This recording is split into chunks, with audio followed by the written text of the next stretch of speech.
Hi guys, James at RampantLionReviews again for you today with another beer review. For this one we are going to head down to Ayr, about 30 miles or so I think to the south of Glasgow, and we're returning for my second review to Ayr Brewing Company. I've got one of their special beers today. So this one is Somerset Boab's Black and White, and it's a 4.5% porter, and a portion of the funds from this beer go to Ayr United, the local football club. So it should be a really quite nice one. The last beer I reviewed from these guys was the Damn Ban, which was a wheat beer that was brewed exclusively for a hotel somewhere, although they did bottle a portion of the beer afterwards of course, but that was a really nice beer. And as I always say, it's good to try a beer both from the kind of lighter side of things and from the darker side of things, so you can see the scope of a brewery's kind of brewing technique and things like that. So it should be a really nice review, and I hope you guys watching in Ayr enjoy this one. But anyway, as is usual with my beer reviews then, I'll tell you a little bit about the brewery. If you want to get straight to the tasting, just fast forward. All the usual links are in the description below. That's the brewery website, the link to my other reviews I've done from Ayr Brewing before.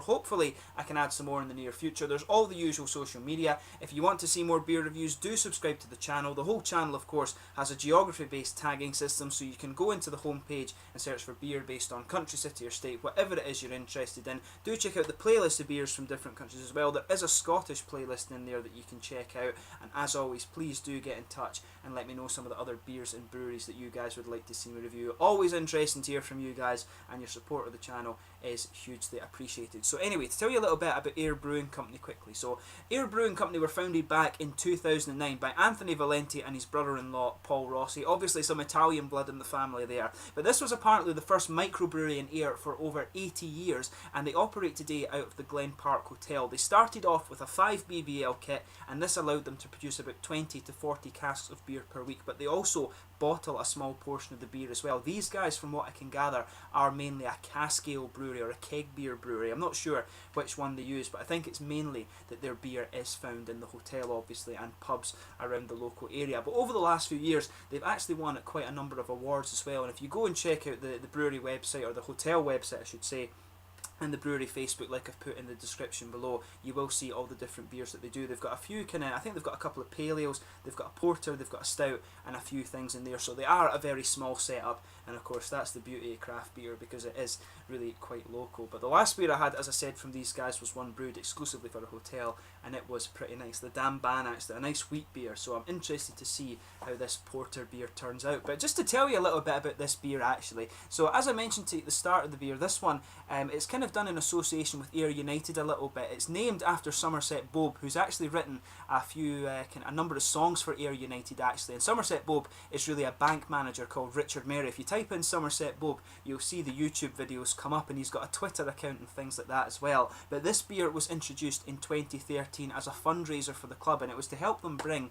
new players into the team. The money that was raised from these beers, they gave 20% to Ayr United from every bottle that was sold, and I think they said it raised a couple of £1,000 to go into paying the players' wages. And actually, when I got this beer, I was down in Ayr watching the football. My team, the Pars, were playing Ayr United. We won 2-0 actually, but I managed to get one of the Bobby pies, and this is another kind of staple of Ayr United. You can see, just for those of you watching outside of Scotland actually, you should probably know that Bobby, it's kind of funny because it means penis actually in Scottish, but it's also a kind of another way of saying the name Robert, so it's a little bit of irony there. But you always go to Somerset Park and ask for a Bobby pie, so it's kind of funny in that regard. But yeah, really quite nice little club actually. I always enjoy our visits down there, and it'll be cool to have a go at this beer that is kind of associated with Ayr United Football Club. So it just says on the back here, Ode to a Boab. At Somerset, where Bobby's king, we love our beer and Ayr fans sing. When your mouth's feeling dry like you've had too much pie, have a Bobby.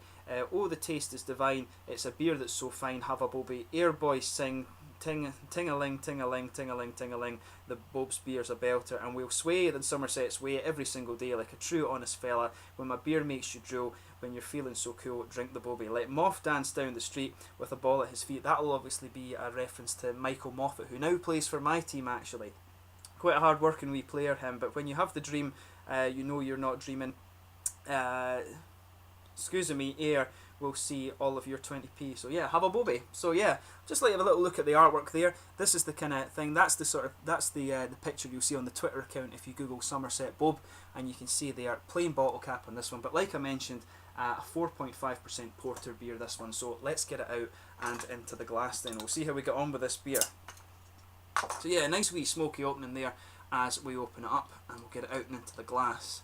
So you can actually smell a wee bit of a kind of nice toasted brown sugar off this one, a wee bit of the chocolate coming off just as you pour the beer as well. But we'll have a closer look at the aroma in a minute there then. So yeah, as you can see, the beer's poured a really nice kind of dark, I think it's fair to say it's a kind of dark mahogany colour, but it's got a nice sort of ruby edge to it as well. There's some big bubbles sticking towards the side of the glass, but quite a few little ones just going up towards the bottom of the head there. But it looks really nice. If I stick my fingers behind it, I can see there's a little bit of transparency to the beer, but just because of the colour of it, I don't think you're really going to see that on the camera with this one.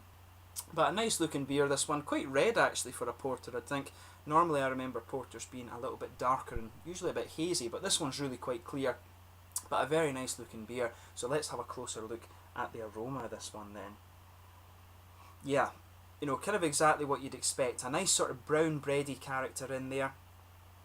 But you know, some toasted brown sugars. There's a little bit of a roasted black malt, almost kind of coffee-ish character out of it. Coffee, of course, you can kind of tell because it smells like distinctively smoother than it would do if it was roasted black malts. But there's a mix of that in there. There's some earthy hop coming out as well.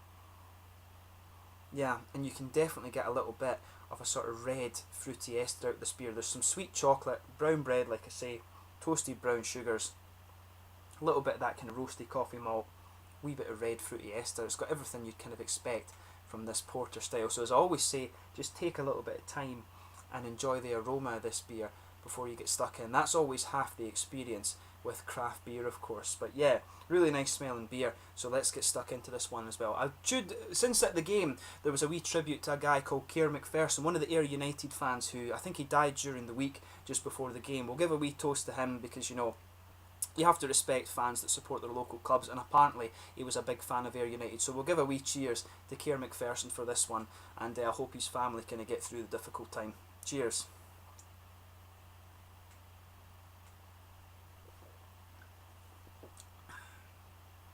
But yeah, nice beer this one. It's actually very, very smooth, and it does taste, I think I made this comment about the last Ayr Brewing beer that I had. It was a nice, it was really quite smooth, you know, it did taste as if it could have been poured straight out the cask or straight out the tap and into the bottle, and this one gives you the same mouthfeel to the beer as well. You can really pick that up in this one, and that's what you always want from a porter. I always find that you want these beers to be kind of light but really smooth at the same time.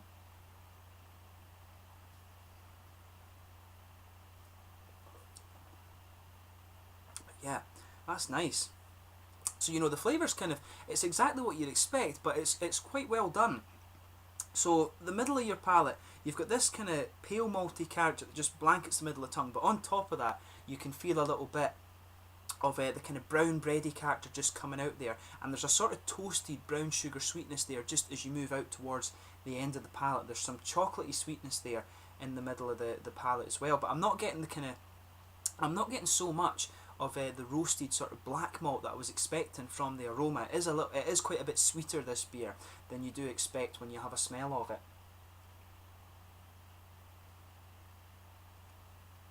But yeah, it's a nice one. If you get the chance to try this, definitely have a go at it. It's quite an easy drinking porter. Of course, one of the things that you should always consider with a porter and a stout, the main difference between those two styles is of course the mouthfeel. A porter does tend to be done with like a lager yeast. They tend to ferment the beers with a lager yeast, and that's what gives it the kind of light, quite crisp mouthfeel that you expect to the stout, whereas stouts do have their kind of own dedicated yeasts, if you like. I'm not sure if there is another beer style that you use the same yeasts in that you would use stouts, but from what I understand, a lot of craft breweries do use a lager yeast, and there probably are specialist porter yeasts that have been developed for this beer style particularly, but from what I understand, that is how the porter beers kind of did start out. But it's definitely a nice one. The hoppy side of this beer, of course, is kind of fairly simple as well. In the back corners of the palate, you've got a nice kind of smooth earthy hop, and you can feel that just spreading forward along the sides of your tongue, and as you go round the front curve of the palate, it is a little bit grassy actually on the palate, but mainly it's kind of earthy hop. It's just a smooth, nice earthy hop in this one. This beer is well done, you know. It's not so complex in its flavours, but they all blend together really well, and it makes it quite a nice drinkable beer. And you know, that's exactly what you want. You know, if I think about this beer and the wheat beer that they've done, I think it's fair to say, I mean, they're a very small outfit, but if they actually scaled up their production and brought their beers on show a little bit more, you know, I think they would do fairly well. Just on the basis of these two, I would want to try their other beers as well, but on the basis of the porter and on the basis of the wheat beer I've had, these guys could do pretty well, actually. I think it's maybe fair to say these guys, they brew kind of more traditional styles of beer, I think, just from the feel of their beers. They're more of a kind of traditional Scottish style brewery rather than one of the more the sort of American style breweries, and they do it quite well, actually. They're probably one of the better kind of sort of real ale breweries, I guess, that I've come across, you would say. Maybe they don't like me saying that sort of thing, I guess, but I think their beers are pretty good. If they scaled them up, you know, I don't think they would have any problem with that. So we'll see how it goes. As I always say, craft beer is very local, and a lot of people, there is a lot of people that run craft breweries that want to keep it that way. They don't want to scale up their business. But I do think these guys would do pretty well if they were to do that. This is a nice, quite drinkable beer, so if you find yourself in Ayr, which incidentally is the hometown of Rabbie Burns, Scotland's national poet, again for you guys watching outside of Scotland, very little pretty town actually on the southwest coast of Scotland. Do go and visit it if you get the chance, but you've got a really nice little microbrewery there if you go to the Glen Park Hotel. But this is a really quite nice beer. As you move into the aftertaste of this one, it's really a bit of the kind of toasted brown sugars. It's quite earthy, this beer as well. It's that earthy hop that's just lingering as you go into the aftertaste there, but you do get a little bit of the chocolatey sweetness lingering on the palate too. I think there's a wee bit of a red fruity ester coming out of this beer as well. But yeah, if you just go behind the front curve of the palate there, you'll feel that little oily bubble there.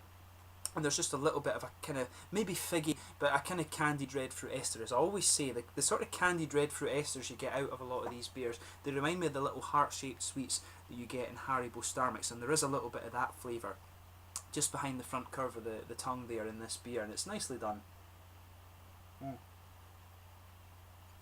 So yeah, if you want a nice, kind of quite light, drinkable porter, then I think this is the beer that you really are going to quite enjoy. And like I said with this one could be, they almost could have poured this beer straight out of the keg actually and put it in the bottle. It does kind of taste quite like that actually. It's really nice and it does feel pretty fresh actually. So if that's the sort of thing you like, then definitely give this one a go. It's not, as some porters can be, it's not too kind of big with the roasted black malts. It's just nice and drinkable. So they've done a nice job with this one. So in terms of the mouthfeel of this beer, I'd say it's quite light-bodied, this one, maybe even pushing the mid-bodied category a bit, but for me, in comparison to some of the porters I've had, this one is quite light, and that makes it nice and drinkable, of course. Carbonation on this one is quite crisp.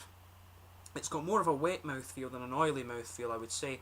The malt base on this one, it has a bit of sweetness to it, but like I was saying, there's a sort of toasty, grainy character to this beer, and that gives the malt base a little bit of bitterness. The hops overall, I think, are quite smooth, but in the back corners of the palate, there is a little bit of dryness to the beer. That lingers again into the aftertaste, and there's a little bit, a very minimal bit actually, of a red fruity ester. That is kind of minimal on the impact of the beer, but overall it's another quite nice beer from Ayr Brewing Company, and like I said earlier, if these guys were to scale up the production, I think they would do pretty well. They're more kind of along the lines of a traditional sort of Scottish ale brewery than one of the sort of new wave American style breweries, but what they do it very well. So hopefully we see more from Ayr Brewery in the future. This, as I said in the last video, these beers can be a little bit difficult to get. I don't think you're going to find bottles of these outside the local area. I've never seen them in Glasgow, but I got kind of lucky and went into one of the local booze shops and they had them there, so I picked them up, and that was that. So yeah, as always, I hope you've enjoyed this beer review. Thank you once again for watching. Until the next time, please like, subscribe, share, all the usual YouTube stuff. If you get the chance as a football fan to go on a away day to Ayr, do check it out. Make sure you have a Bobby Pie if you're at Ayr United as well. And yeah, thank you once again for watching. Until the next time, we'll catch you very soon. Try some of the Ayr Brewing Company beers. They are really quite nice, a traditional style of Scottish brewery. As always, let me know your own thoughts on this beer in the comment section below. Always interesting to hear from you guys, and we'll catch you very soon with more beer reviews. Ayr Brewing Company's Somerset Boab Black and White. It's landed just now, and I'll catch you guys very soon. Cheers.